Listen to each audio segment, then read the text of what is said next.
ठीक है। तो रिलेशन फंक्शन में हम आगे जैसे कि डोमेन क्या होती है, कोडोमेन क्या होती है, पहले हम देख लेते हैं एक सेकंड के लिए रेंज क्या होती है। अगर मान लो हमें एक सेट दिया ए सेट, और सेट ए है 1 2 3 4 5, और एक सेट बी है, set B belongs to natural number. Set B क्या है, नेचुरल नंबर का सेट है। तो रिलेशन मैंने बनाया relation from A to B, और सच दैट रिलेशन क्या है कि हमें दो एलिमेंट लेने हैं X comma Y, such that Y is equal to क्या दे रखा है 2x, where x belongs to a and y belongs to क्या b, where b is equal to क्या है नेचुरल नंबर।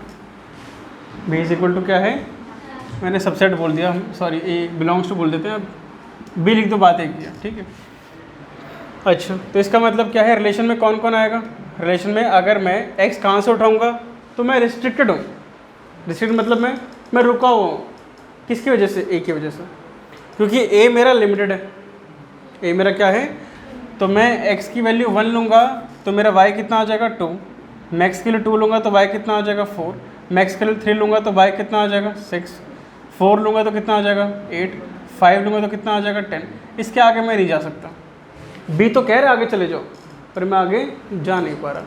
तो ऐसे केस में मेरी जो डोमेन होगी वो क्या होगी a, मेरी जो कोडोमेन होगी वो क्या होगी b, या कह लो b belongs to natural number. सिर्फ नेचुरल नंबर लिखूंगा तो भी चलेगा, ठीक है। रेंज क्या होती है, ध्यान देने की मेरी बात, जब हम सेट बनाते हैं, सॉरी जब एलिमेंट बनाते हैं तो इसको क्या बोलते हैं, इनको बोलते हैं ऑर्डर्ड पेयर्स। क्या बोलते हैं इनको, ऑर्डर्ड पेयर्स।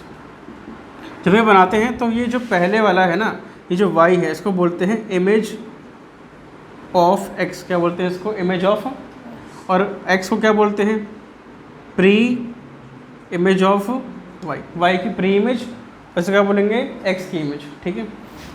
तो जो रेंज होती है ना, रेंज होती है सेट ऑफ ऑल इमेजेस। जितने भी एलिमेंट्स इमेज बने हैं वो किस में आएंगे, आपकी रेंज में आएंगे। तो हमारी रेंज क्या हो जाएगी फिर, 2 4 6 8 और 10। इसके आगे तो नहीं जाएगी, इसके आगे तो नहीं जाएगी ना। अब एक छोटा सा देख लो ध्यान से। लेट सपोज ये हमारे पास एक y एक्सिस है, दैट इज़ 1 0 -1, और ये हमारी x एक्सिस है, ये 0 है, ये है -π/2 -π/2, और ये है +π/2। इस तरीके से साइन की जो वैल्यू होती है y इज इक्वल टू, हम किसका ग्राफ ड्रॉ करने की कोशिश करें, y is equal to sine x का ग्राफ ड्रॉ कर रहे हैं। आपको सब समझ में आ जाएगा, ध्यान देना। जब हम at x is equal to -π/2 put करते हैं, मैंने क्या बोला, पुट करते हैं, क्या बोला मैंने, पुट करते हैं, तो मेरा y क्या आएगा, y is equal to sine -π/2, और साइन में माइनस कहाँ आ जाता है, बाहर आ जाता है, तो साइन π/2 कितना आएगा, -1, यानी कि π/2 पे साइन की वैल्यू क्या होगी, -1 होगी, पीक पे होगी। और साइन 0 कितना होता है, 0, और साइन 1 कितना, साइन π/2 कितना होता है, इस तरीके से। अगर आप ध्यान से देखो, ये वैल्यू अब रिपीट होने वाली है, ये वैल्यू क्या होने वाली है, रिपीट होने वाली है, ये रिपीट हो गया आगे जाके। मैं ये कहना चाहता हूँ कि -π/2 हो गया और ये +π/2 हो गया, इनके बीच में और भी नंबर आएंगे। वो और भी नंबर कौन कौन से होंगे भाई, आपके और भी नंबर क्या होंगे, 60 डिग्री, 30 डिग्री यहाँ पे आएगा, 45 डिग्री यहाँ पे आएगा, 60 डिग्री आएगा यहाँ पे, ऐसे यहाँ पर -30 आएगा, -45 आएगा, -60 आएगा, हाँ है ना। अरे मैं ये कह रहा हूँ ये वैल्यू रिपीट होगी, ये वैल्यू क्या होगी, रिपीट। मतलब ध्यान सुनो मेरी बात, 0 आएगा, फिर 1 आएगा, फिर 0 आएगा, फिर -1 आएगा, ऐसे करते करते रिपीट होगा। पर साइन की वैल्यू ना 1 से ऊपर जाएगी ना -1 से नीचे आएगी। तो क्या मैं ये कह सकता हूँ sine x oscillates between 1 and -1।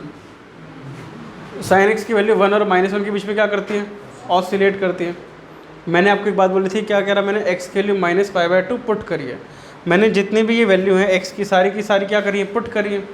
तो क्या मैं सिंपल भाषा में ये कह सकता हूँ, ध्यान सुनना, F X is equal to या Y is equal to sine X such that F में हमारी जो डोमेन है वो -π/2 से π/2 है और हमारी जो रेंज है वो क्या आ रही है -1 से 1। कह सकता हूँ ये बात, क्यों? क्योंकि मैंने पुट कहाँ से करा है, यहाँ से, और मेरा आंसर क्या आ रहा है 1 और -1 के बीच में, कह सकता हूँ। तो ये फंक्शन है, क्या है ये फंक्शन है। ध्यान सुनो मेरी बात। तो यानी कि हमने क्या सीखा अभी इस केस में मैंने आपको एक बात बोली, मैं कहा रेंज -1 से 1 है, और मैंने थोड़ी देर पहले ही क्या बोला था कि ये हमारी क्या होती है, कोडोमेन होती है। क्या होती है? कोडोमेन होती है। क्या होती है? कोडोमेन।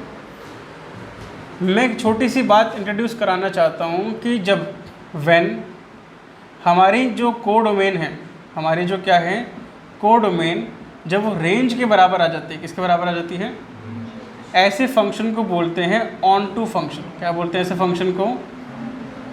अरे समझो ना क्या बोला मैंने, कोडोमेन को क्या बना दिया, रेंज। कैसे बनेगी? अरे सारे एलिमेंट ऑक्यूपाई करवा दो ना, मतलब कि जितने भी -1 के 1 के बीच में सारे के सारे एलिमेंट जो हैं सब किसी ना किसी की इमेज है। मतलब कि आपने -π/2 पुट किया तो क्या आंसर आया, -1 आया। आपने फिर 0 पुट किया होगा तो 0 आया होगा। इनके बीच में जितने भी एंगल पुट करें हैं सब पे आंसर आ रहा है, जितने भी एंगल पुट करें सब पे आंसर आ रहा है। इसका मतलब जितनी भी आपकी कोडोमेन थी, जितनी आपकी क्या थी कोडोमेन, वो सारी की सारी ऑक्यूपाइड है। जब सारी की सारी कोडोमेन ऑक्यूपाइड हो जाए तो क्या बोलेंगे उसको, रेंज। पर क्या यहाँ पे पूरी की पूरी कोडोमेन ऑक्यूपाइड है? हमारी कोडोमेन यहाँ पे क्या है, नेचुरल नंबर।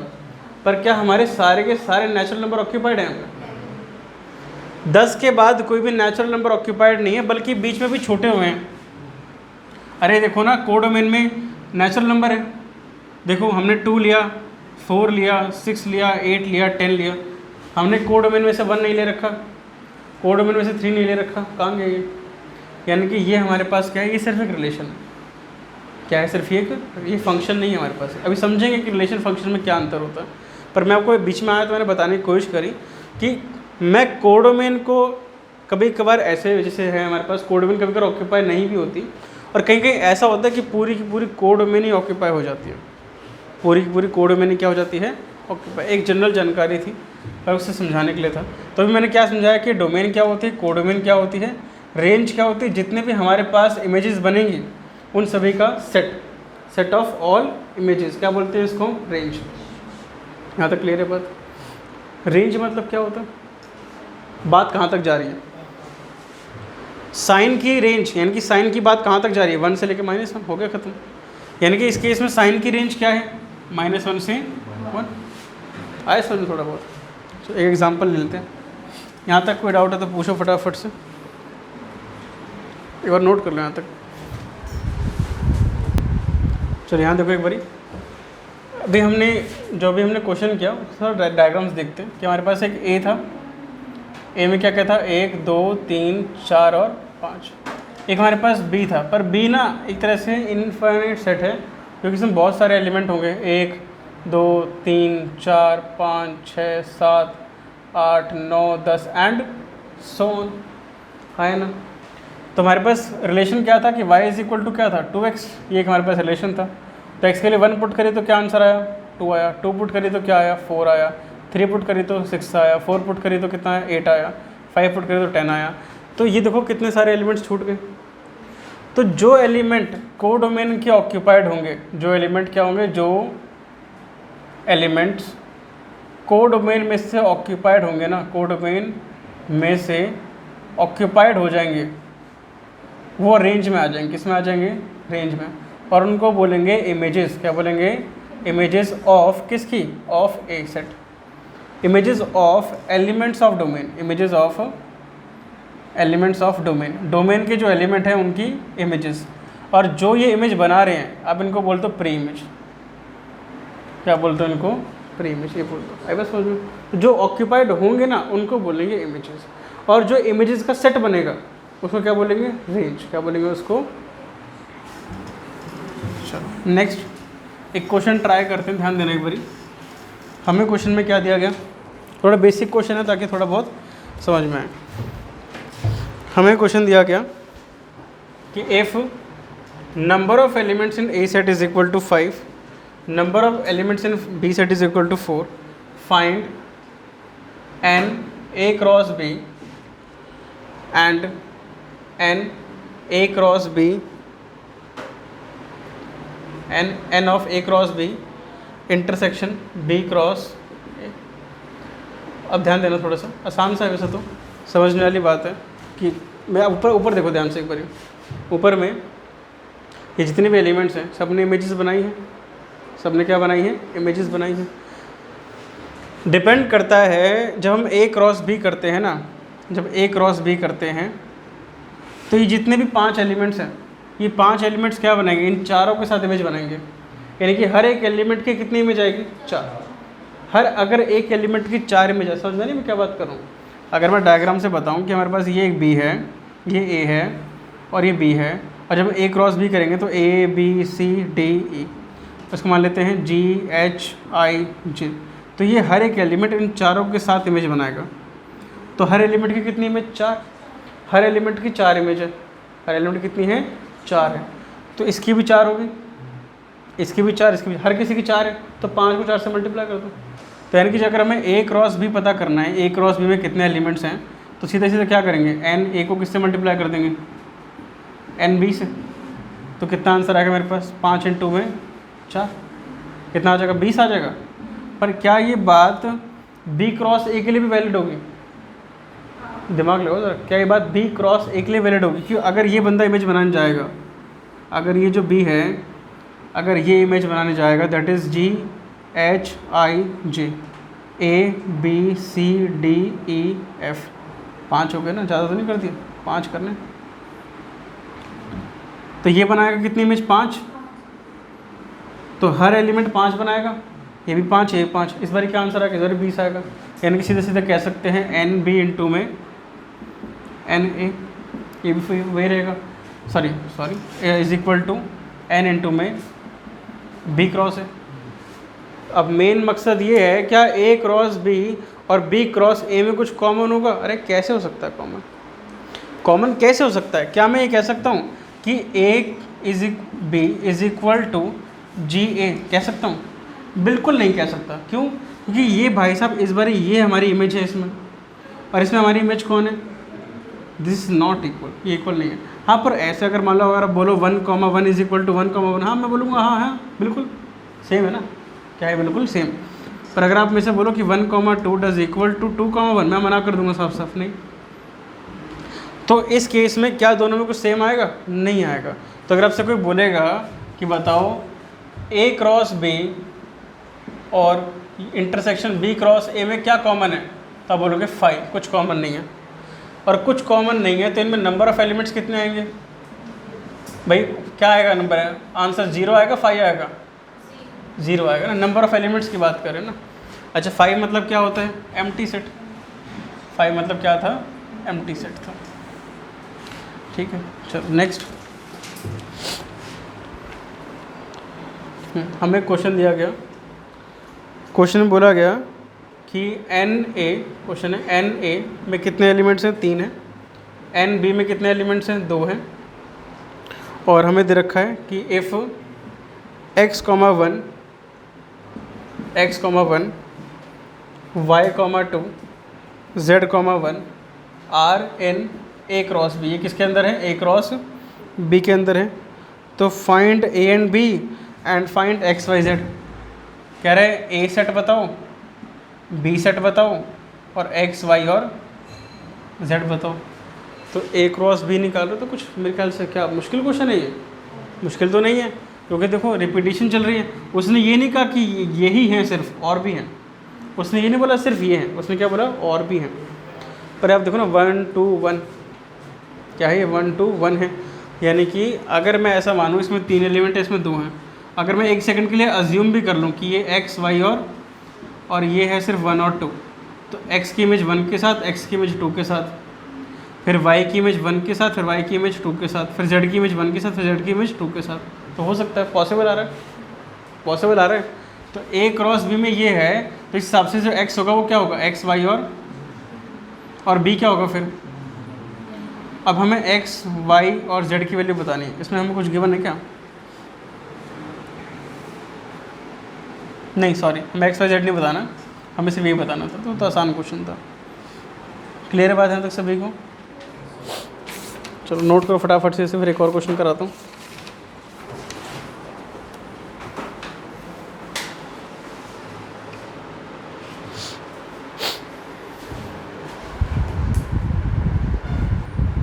नेक्स्ट तो रिलेशन क्या होता है हमने देख लिया कि एक सेट का दूसरे सेट से क्या क्या कॉम्बिनेशन हम बना सकते हैं, क्या क्या रिलेशनशिप बना सकते हैं। और हमने ये देखा था कि अगर दो सेट हैं तो जो R होगा, R विल बी सबसेट और equal to A cross B। अगर if R is equal to A cross B हो गया, ऐसे को हम बोलेंगे यूनिवर्सल रिलेशन। क्या बोलेंगे? यूनिवर्सल रिलेशन, जिसमें R के अंदर वो सारे एलिमेंट आ जाएंगे जितने A क्रॉस B में पॉसिबल हैं। क्या R के एलिमेंट्स, क्या number of elements in R can be greater than number of elements in A cross B? अरे नहीं, कैसे हो सकता है ऐसा? हो नहीं सकता।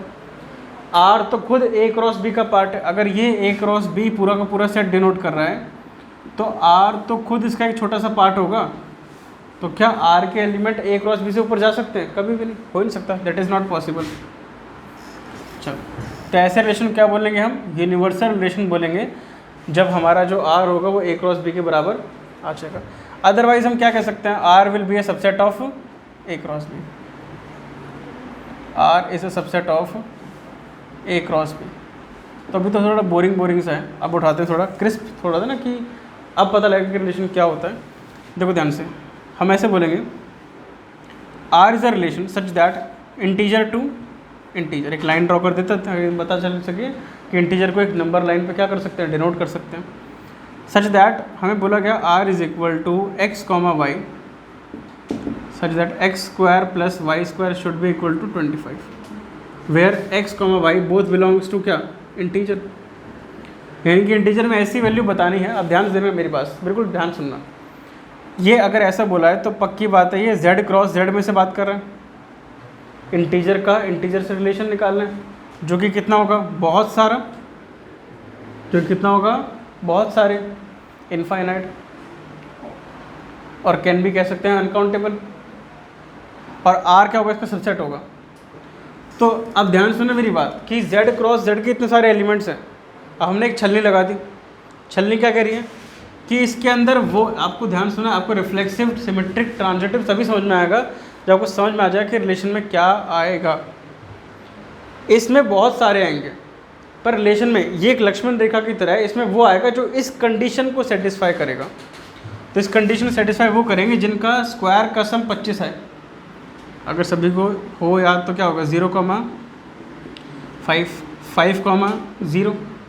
इंटीजर है तो माइनस भी आएगा, तो यानी कि 0,-5, तो -5,0। ऐसे 4,3, 3,4, -4,3, 4,-3, फिर 3,-4, -3,4। और कुछ इसके अलावा? -3 -4 नहीं हुआ, छूट गया होगा, सॉरी। -3 -4, तो फिर -4 -3 भी होगा। और कुछ छूट गया? अब मैं समझाता हूँ रिफ्लेक्सिव क्या होता है। अगर हमसे बोल दिया कि आप बताओ कि रिफ्लेक्सिव रिलेशन क्या होता है, तो रिफ्लेक्सिव रिलेशन ये कहता है कि if A, A belongs to R, if A, A real number नहीं है, ये क्या है? रिलेशन है। If A, A belongs to R such that for all, इसका मतलब होता है for all A belongs to domain. अब मेरी बात ध्यान सुनना, डोमेन के जितने भी एलिमेंट्स हैं, डोमेन के जितने भी एलिमेंट्स हैं, अगर उनके ऐसे ड्यूप्लेट यानी कि कॉपी मौजूद हो रिलेशन के अंदर, तो वो रिफ्लेक्सिव रिलेशन कहलाएगा। पर यहाँ पे बोला हुआ फॉर ऑल, यानी कि डोमेन के सभी एलिमेंट्स की कॉपी मिलनी चाहिए। यहाँ तो डोमेन ही, यहाँ पे तो डोमेन ही इनफाइनाइट है। हमारे यहाँ पे डोमेन क्या है? यहाँ पे हर एलिमेंट की कॉपी मिल पाएगी आपको? मिल ही नहीं रही। मैंने क्या बोला आपको, पहले रिलेशन बनाना आना चाहिए। हम रिलेशन को चेक करने की बात कर रहे हैं। रिलेशन क्या कह रहे हैं कि हर एलिमेंट की, यहाँ से पढ़ना शुरू करो, अगर डोमेन के हर एलिमेंट की कॉपी मौजूद है, यानी कि मैं कह सकता हूँ कि image is equal to pre image. अगर image is equal to pre image मिल जाएगा तो उस रिलेशन को रिफ्लेक्सिव रिलेशन कहा जाएगा। सभी एलिमेंट्स ऑक्यूपाई होने चाहिए और सभी एलिमेंट्स की ड्यूप्लेट मौजूद होने चाहिए। तो क्या मैं मैथमेटिकल लैंग्वेज में कैसे बोलूँ कि रिफ्लेक्सिव नहीं है? आपको दिख रहा है सब क्या रिफ्लेक्सिव है? बिल्कुल भी नहीं है। रिफ्लेक्सिव में कॉपी मौजूद होनी चाहिए हर एलिमेंट की। इंटीजर में तो -1 भी आता है। क्या पर यहाँ पे -1 की -1 दिख रहा है आपको कहीं पे? -1 छोड़ो, यहाँ तो 0,0 भी नहीं है। तो ये जो रिलेशन आपने बनाया है, क्या रिफ्लेक्सिव हो पाएगा? फिर नहीं हो पाएगा। तो मैंने आपसे शुरुआत में क्या बोला कि पहले आपको रिलेशन बनाना आना चाहिए, उसके बाद ही आपको दिक्कत जो है नहीं होगी। क्योंकि मैं रिफ्लेक्सिव में उसकी बात कर रहा हूँ जो रिलेशन बनाया है, यानी कि Z क्रॉस Z में कितने सारे रिलेशन मौजूद हैं? इनफाइनाइट। उन इनफाइनाइट रिलेशंस में से जो ये वाला रिलेशन है ये रिफ्लेक्सिव नहीं है। तो मैं इसको कैसे समझाऊंगा? ध्यान देना, ध्यान सुनो मेरी बात। -1 बिलोंग्स टू डोमेन, या फिर हाँ सीधे -1 बिलोंग्स टू डोमेन, और हमारे डोमेन क्या है? That is equal to integer. But -1, -1 does not belongs to R। So R is not reflexive relation. R जो है वो रिफ्लेक्सिव रिलेशन नहीं है। क्यों? क्योंकि यहाँ पे एक एलिमेंट इनसे छूट गया। ऐसे तो बहुत सारे छूटे हुए हैं, पर अगर एक भी छूट जाए तो रिफ्लेक्सिव नहीं है। अगर आपको ये समझ में नहीं आया तो एक छोटा सा एग्जांपल लेते हैं। लेट सपोज हमें एक रिलेशन दिया सच दैट, एक हमें दे रखा है a is equal to 1 2 3 4 5। Basic example उठाएंगे। R is a relation from A to A का A से रिलेशन है। इसका मतलब क्या है? R is a subset of A cross, यही मतलब होता है ना इसका। यहाँ पर R किसका सबसेट है? Z क्रॉस Z का। अब आपको ऑप्शन दे रहा हूँ। पहला रिलेशन में बनाया R1, और R1 क्या आया? 1 1 1 2 2 2 2 1। फिर हमने बनाया R2 1 1 2 2 3 3 4 4 1 5। फिर एक रिलेशन बनाया हमने R3 1 1 1 2 2 2 3 3 4 4 5 5। फिर हमने एक चौथा रिलेशन बनाया R4 इज इक्वल टू 1 1 2 2 4 4 5 5। तो हमसे पूछा गया इसमें से कौन सा रिफ्लेक्सिव है, कौन सा नहीं है। डेफिनेशन फॉलो करो ना। कहाँ से पढ़ना डेफिनेशन? पीछे से पढ़ो। क्या बोल रहा है? For all A belongs to domain there should exist A, A in relation R। क्या बोला मैंने? अरे हिंदी में, डोमेन के सभी एलिमेंट की कॉपी अगर रिलेशन के अंदर है तो रिफ्लेक्सिव होगा। हमारे डोमेन में कौन कौन है? 1 2 3 4 5। अगर रिलेशन में 1 1 2 2 3 3 4 4 5 5 ये मौजूद हैं तो वो रिफ्लेक्सिव होगा ही होगा। इस रिलेशन में 1 1 है, 2 2 है, पर 3 3 नहीं है, तो ये रिफ्लेक्सिव नहीं है। इसमें कौन कौन है? 1 1 2 2 3 3 4 4, पर रह गया 5 5 नहीं है। क्या बोला? फॉर ऑल A, सभी A के डुप्लेट होने चाहिए, पर यहाँ पे नहीं है। इसका मतलब ये भी, अच्छा ये देखो 1 1 2 2 3 3 4 4 5 5 ये है, पर कोई बच्चा बोलेगा यहाँ पे 1 2 भी आ रहा है। अरे बाकियों से मतलब ही नहीं है ना, बाकियों से मतलब नहीं है। अगर हमारे में मुझे सभी की कॉपी मिल गई, उसके बाद चाहे जो मर्जी आए, चाहे इसमें इनफाइनाइट नंबर ऑफ एलिमेंट्स हो, पर मुझे मेरी सबकी कॉपी मिल चुकी है, तो ये रिफ्लेक्सिव। इसमें 1 1 है, 2 2 है, 4 4 है, 5 5, 3 3 नहीं है, तो ये रिफ्लेक्सिव भी। अब इधर आ जाओ, अब आप देख के बताओ क्या रिफ्लेक्सिव है। अरे देख के पता चल रहा है ना यहाँ तो। पहली क्या, यहाँ पे सभी एलिमेंट्स की कॉपी नहीं है। कंडीशन, दो कंडीशन है हमारे पास। पहली कंडीशन सभी एलिमेंट्स होने चाहिए, दूसरा सबकी कॉपी होनी चाहिए। पहली बात, इसने काफ़ी एलिमेंट्स छोड़े हुए हैं जेड के।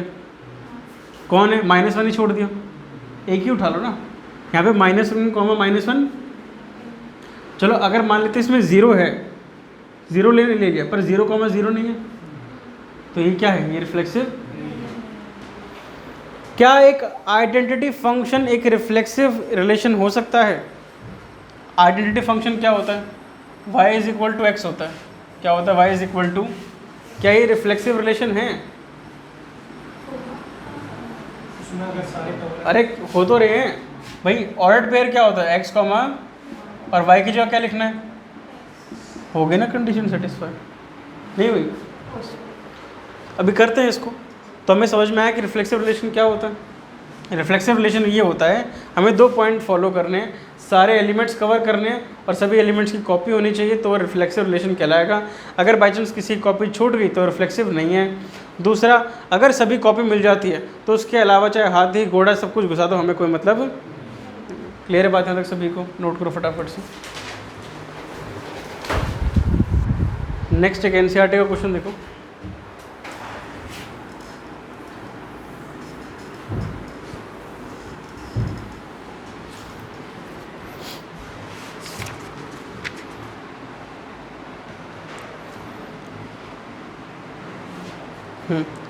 हमें क्वेश्चन क्या दिया गया, ध्यान देने एक बारी।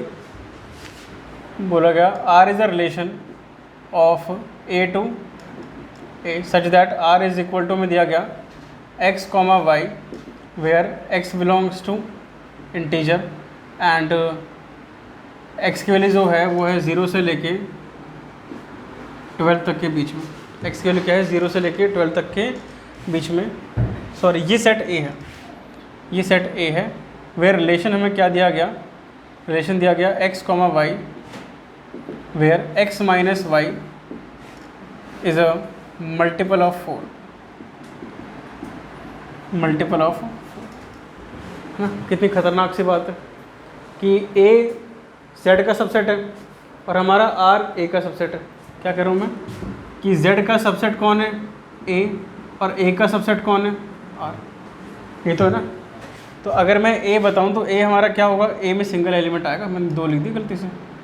A में तो सिंगल एलिमेंट आएगा ना, A तो सेट है, A थोड़ी ऑर्डर्ड पेयर बनेगा। तो A में कौन कौन आ रहे हैं? 0 1 2 एंड सो ऑन। कहाँ तक? 12 तक। 11 भी लिख देते हैं, अच्छा लगेगा। रिलेशन में क्या आएगा? Such that x, y x minus Y is a multiple of 4। तो इतना खतरनाक नहीं बनना हमें कि हम देखते बोलते तो रिफ्लेक्सिव ही नहीं है। इतना खतरनाक प्लेयर नहीं बनना। मैंने पहले बोला पहले रिलेशन निकाल लो, उसके बाद बताओ कि ये है या नहीं है। वैसे तो उसके बिना भी कर सकते हैं, बट फिर भी मैथमेटिकल लैंग्वेज में हम उसको सॉल्व कर सकते हैं। तो ऐसे इनका जो डिफरेंस है वो मल्टीपल ऑफ 4 होना चाहिए। अब मल्टीपल ऑफ 4 तो 0 भी है, तो यानी कि इसके अंदर 0, 0 भी आएगा। ध्यान देना 0, 0 क्यों आएगा? क्योंकि 0 माइनस 0, 0 माइनस 0 कितना आएगा? 0 is a relation of 0 is a multiple of 4। तो ऐसे तो फिर 1, 1 भी आएगा, 2, 2 भी आएगा, 3, 3 भी आएगा एंड सो ऑन। ऐसे तो 12, 12 भी आएगा, क्योंकि सबका डिफरेंस 0 है। नहीं समझ में एक बात, सबका डिफरेंस क्या है?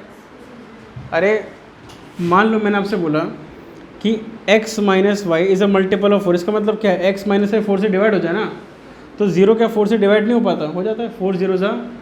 तो इन सभी का डिफरेंस कितना आ रहा है? तो ये 4 से डिवाइड नहीं होंगे, होंगे तो भी अच्छा रिलेशन भी ख़त्म नहीं हुआ। ये तो कंफर्म हो गया कि ये रिफ्लेक्सिव है। कैसे कंफर्म हुआ? कि R किस में से आया है? A में से आया है। हमारा रिफ्लेक्सिव क्या कह रहा था कि डोमेन के सारे एलिमेंट्स के ड्यूप्लेट्स मौजूद हो। डोमेन में क्या है? 0 से 12, और 0 से 12 के सबके ड्यूप्लेट हैं। कोई छूट गया क्या? तो ये रिफ्लेक्सिव तो है, पर रिलेशन हमें पूरा लिखना पड़ेगा। अभी समझाता हूँ क्यों लिखना पड़ेगा। अच्छा 0 माइनस 4 आएगा, सॉरी 0, 4 आएगा, तो 4, 0 भी तो आएगा। 8, 0 आएगा तो 0, 8 भी आएगा। अच्छा फिर क्या आएगा 12, 0,12 आएगा तो 12,0 भी आएगा। फिर 4,8 आएगा तो 8,4 भी आएगा।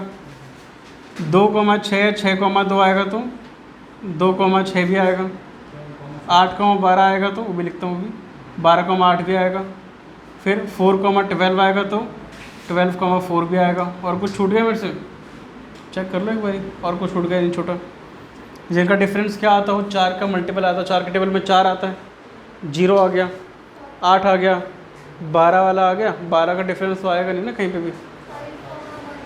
5,1, 5,1 है तो 1,5 भी आएगा। फिर तो 3,7 है तो 7,3 भी आएगा। फिर 4,8 हो गया। फिर 5,9 आएगा तो 9,5 भी आएगा।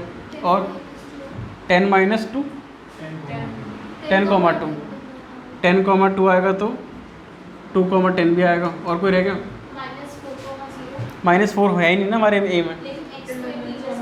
एक्स इंटीजर से है पर रिस्ट्रिक्ट कर दिया ना उसने। एक्स इंटीजर से है पर एक्स को बाउंड कर दिया ना उसने बोला हमें, अरे रिलेशन ए से ए का है, रिलेशन ए से ए का है तो ए में से देखना पड़ेगा मुझे, ठीक है। पागल हो जाऊंगा मैं तो लिखता ऐसे पेपर में, नहीं पर ज़रूरी है। हाँ फिलहाल के लिए, अभी आपको नहीं पढ़ा ना आपने, तो फिलहाल के लिए सारे लिखने हैं। 1 मिनट बाद कुछ नहीं लिखना, 1 मिनट बाद 4 लाइन लिखनी है, क्वेश्चन खत्म हो जाएगा। 4 लाइन कैसे लिखनी है देखो ध्यान से। सबसे पहले, उससे पहले मैं आपको बता देता हूँ, मैंने आपको क्या बताया अभी, रिफ्लेक्सिव बताया ना। अब मैं क्या बता रहा हूँ आपको, सिमेट्रिक बता रहा हूँ। सिमेट्रिक बहुत आसान है।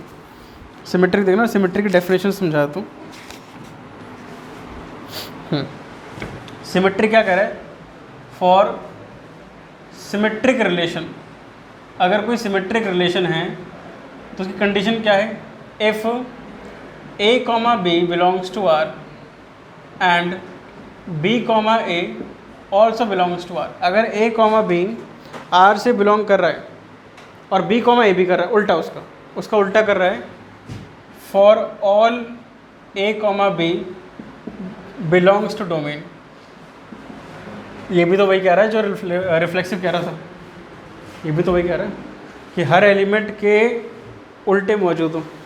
रिफ्लेक्सिव क्या कह रहा था, हर एलिमेंट के ड्यूप्लेट हो। ये क्या कह रहा है, हर एलिमेंट के उल्टे मौजूद हों, पर किसमें, आर में, पर किसमें, आर में।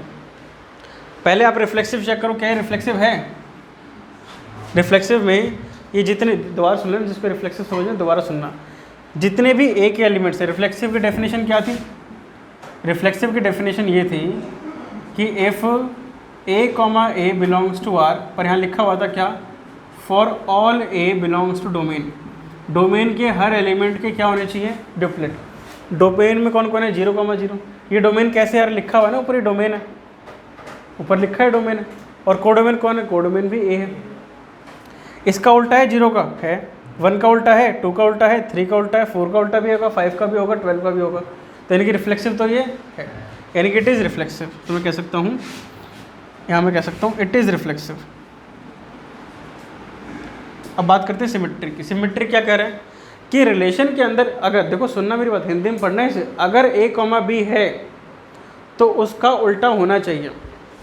0,0 का उल्टा क्या होगा, 1,1 का उल्टा, 3,3 का उल्टा, 6,6 का उल्टा, 12,12, इन सभी के उल्टे मौजूद हैं।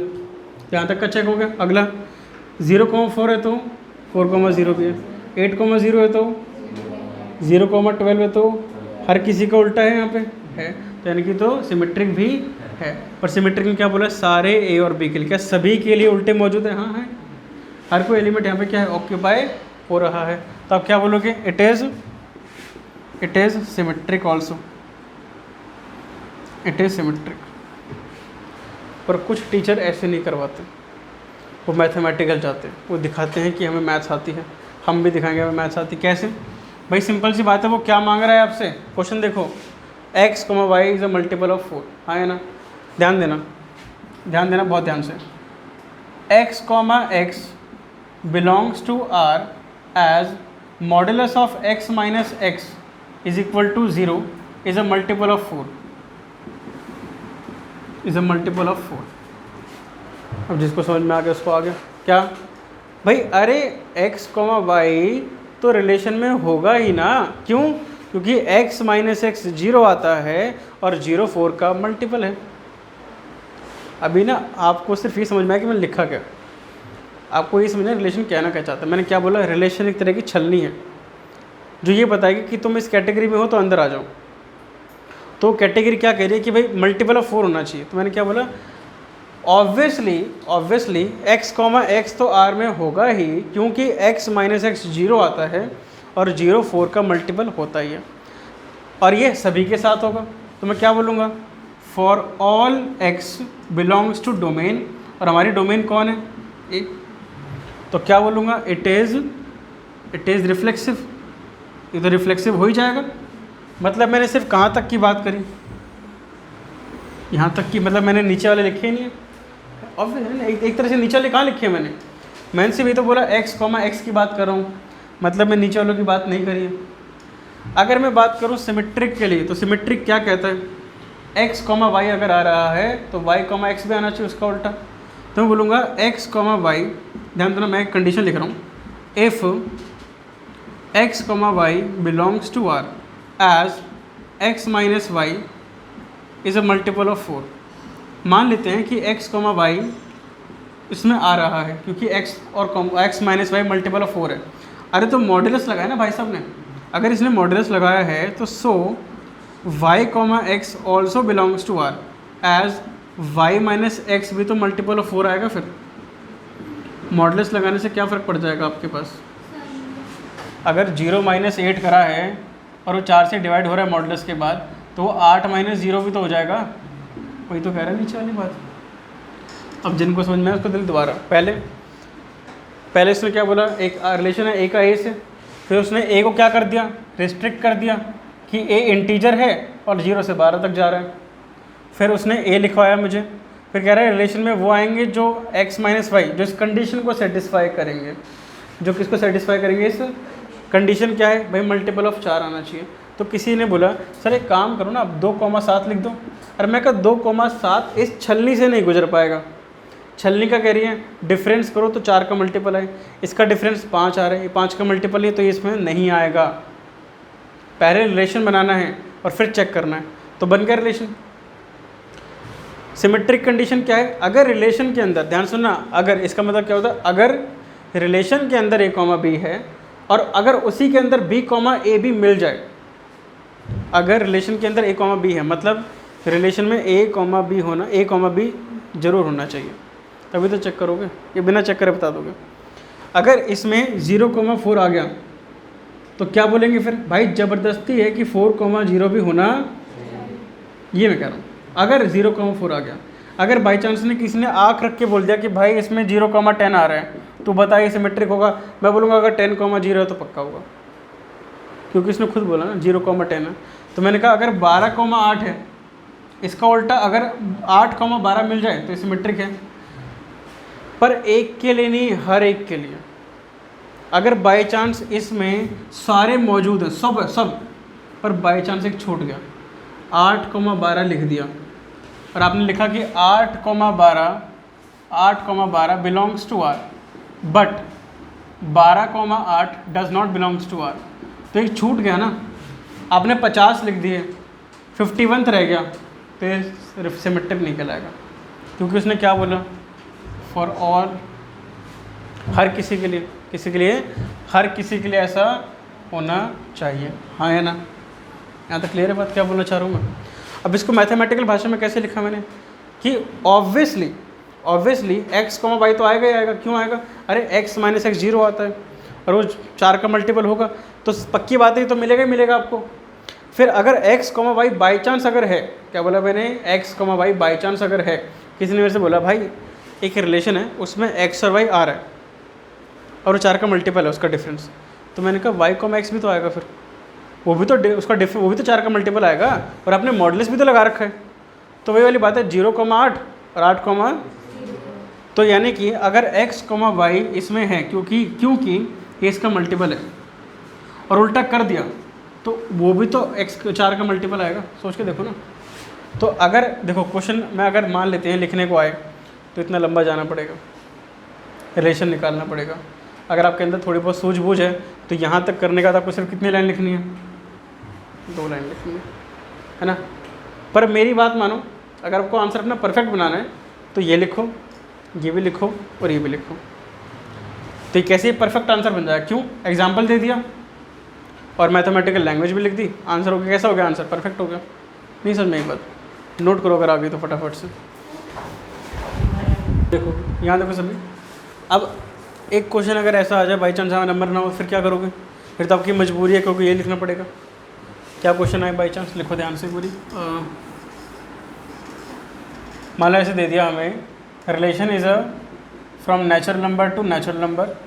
फिर हमें रिलेशन दिया गया x, y such that y is divisible by x where x, y both belongs to natural number.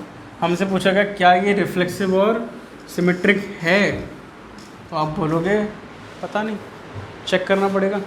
और जिसने ये समझ लिया वो तो देखते ही बता देगा कि ये रिफ्लेक्सिव है। वो कैसे लिखेगा? ऐसे वो लिखेगा एज y या फिर x, x belongs to r।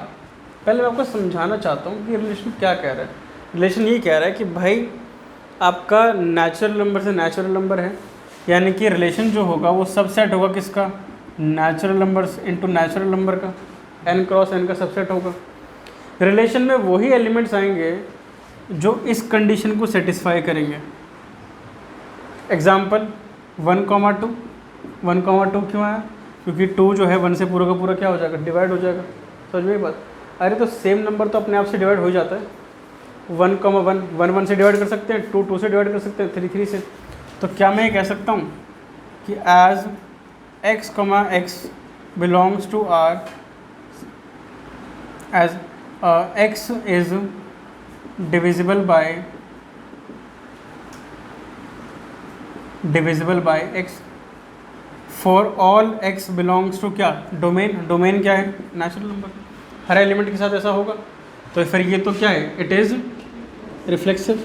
ये तो रिफ्लेक्सिव बन ही जाएगा। और अगर आपसे बात करेगा सिमेट्रिक की, इफ़, ध्यान देना मैंने क्या बोला? कंडीशन है। अगर मान लेते हैं कि कोई एलिमेंट है x, कोई ऑर्डर्ड पेयर है x, y, अगर वो रिलेशन में है, वो रिलेशन में क्यों आया है? वो रिलेशन में इसलिए आया है क्योंकि y is divisible by x, इसीलिए तो आया होगा।